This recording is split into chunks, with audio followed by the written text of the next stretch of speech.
Okay, so Tom, could you tell me something about what conditional cash transfers are and what idea they are based on? Yes, first of all, let me introduce myself. My name is Tom de Veer. I'm director of a small foundation in the Netherlands called International.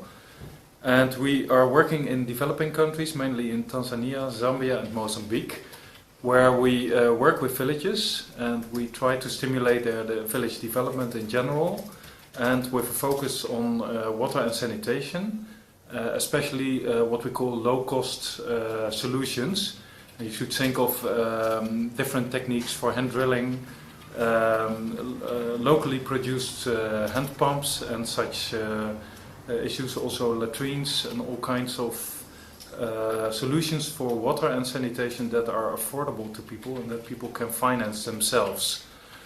What we have seen is that when we train local companies, that often they have a difficulty because the market is very limited, even though those solutions are very cheap and affordable for people. Still, people find it difficult to buy them because they can't get all the money at once that they need for it.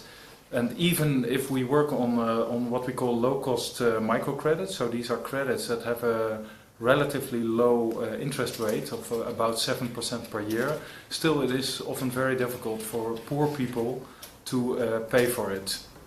Now, the idea is to introduce, beside these activities that we execute, also a conditional cash transfer. And what is a conditional cash transfer? That is an amount of money that you give to each family, and especially to the female heads of household. And the idea behind it is that they sign a contract for that, and that they will fulfill the conditions in these contracts. Now, the conditions can include such issues as that they commit themselves to organize water and sanitation for themselves, that they make sure that everybody sleeps under a mosquito net, that the children go to school, and probably also an incentive for those families that remain with few children. They will get a little bit extra to stimulate smaller families. Okay, thank you. And what is the idea? Are they acquiring these products through local markets, or how does that work? Well, of course we hope that as much as possible people will be able to buy the products they need to fulfill the conditions from local companies or in local shops. And that is also why we train local companies to produce a lot of these issues. And if that happens, then of course you will see that the local economy will be stimulated. What is important in this is that the cash transfer, the conditional cash transfer, will be probably about €10 per family per month, which is not enough for them to fulfill all these conditions. So they will have to work hard themselves also to be able to do that. And this will activate people to basically achieve the Millennium Goals at their household level. So people become very active to do so. It will stimulate the local economies, and it will also stimulate people to remain with smaller families. And especially if you continue with a cash transfer in the long run, people will also not need larger families for financial reasons anymore. Okay, that sounds good. And can you give us an example of successful cash transfer projects? Yeah, it sounds very innovative, and of course we often see people raising their eyebrows. Can this work in Africa, and are you going to give money to people? But this has been done already on a very, very large scale in South America, both in Mexico and in Brazil, where the governments of these countries are giving conditional cash transfers to poor families to be able to send their children to school. And the result of this is not only that in these both countries children are attending massively now a primary school, but also, and that is interesting because the government doesn't pay for that, is that once these children have completed the primary school, that an effect is that there's also a very large influx in secondary school. And this was not foreseen, so the effects are even bigger than they had hoped for. Okay, and how do you think Connect International can apply these projects within Africa?